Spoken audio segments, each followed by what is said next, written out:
Welcome to this week's edition of In the Clubhouse with EMD. I'm Andy Kirikides, joined by my lovely co-host, Keith Glasser. What's up?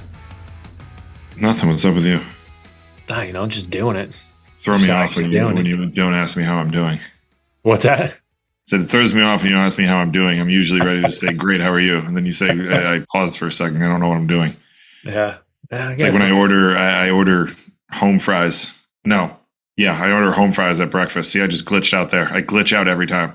I don't want hash browns. I always want home fries, but I always glitch out when I get to that. I panic. John Nicola, panic order. Shout out. One of my best friends. Panic order extraordinaire. Getting off topic here on this Monday morning, so bear with us. Yeah, whatever. Rule number one, don't panic.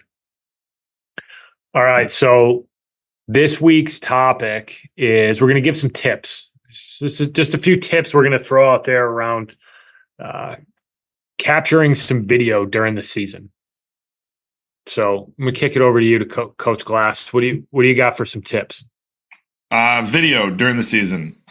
First and foremost, don't ever pay for video nowadays. Your iPhone or Android is just as good as anything you'll see out there.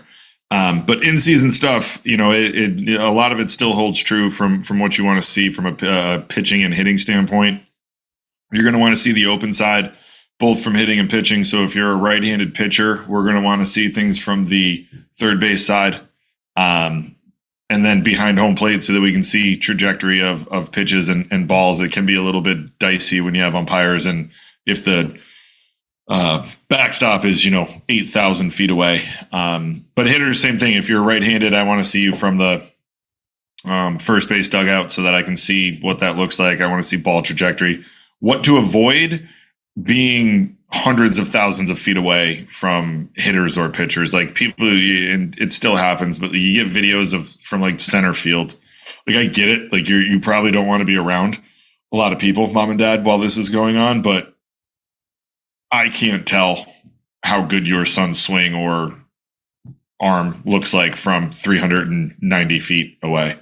So unless you're going to provide me with some binoculars and something else that I can really, get really into it there, it's not really going to work. But, in-season stuff, it's, try to, 2-3 minutes tops. If you're a dual guy, honestly, it's up to you whether or not you could put them together. Like, hey, the first minute and a half is me with, a handful of at bats. And then, the last minute is me pitching.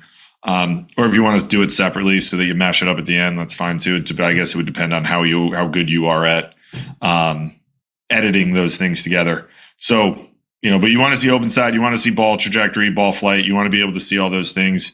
And again, like anything else, it doesn't have to be long. I don't need to see all 7 innings of you throwing against whatever team you're throwing against. So short, sweet. Let me see what I need to see. Open side arm, open side hit, ball flight, let it fly. Here we go. Because I'll be honest with you, if you send me anything over 3 minutes, I'm fast forwarding through it anyways, because there's another 35 videos that I'm probably going to get that day. So the shorter, the better. Get to the point. Let me see it. And I'm in and out. Yep. Parents, don't be afraid to get up in there, right? Like, don't be shy. If your son's taking in a bat and you can get up near the backstop, like, put your iPhone right up against the fence, in between the chains, put the record button on, stand there, get the video, and then walk away, right? I think it's really that simple. To your point, people who film from behind the fence or they film from the outfield fence, like, you might as well not be even filming it. So get up in there and get something up close and personal so coaches can see what they got. And the other thing too, and I hate to cut you off, but the other thing too, and we've talked about this, like, it allows you to be able to kind of see if you're doing something mechanically wrong. You have clear video of being able to see what you're doing. You can't tell what you're doing wrong from the backside. How many videos have you gotten in your life? We have someone in the waiting room who's probably going to nod his head. How many videos you got in your life from behind the hitter? Like, you can't see anything.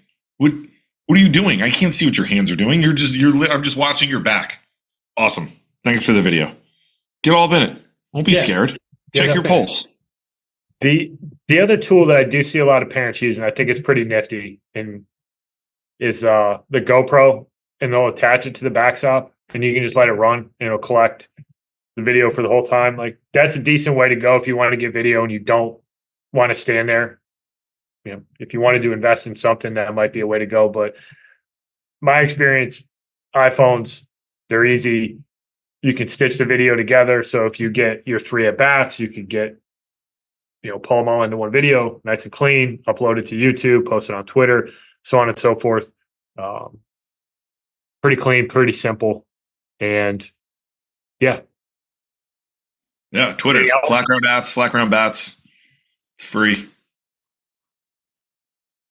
Yeah. A lot of things out there free. Get in there. Don't worry about being a photographer. Get as much good video as you can. And it's a good way. You need it if you're going to reach out to coaches. Like a blind email with no video, like it's just not going to move the needle. So you got to get some.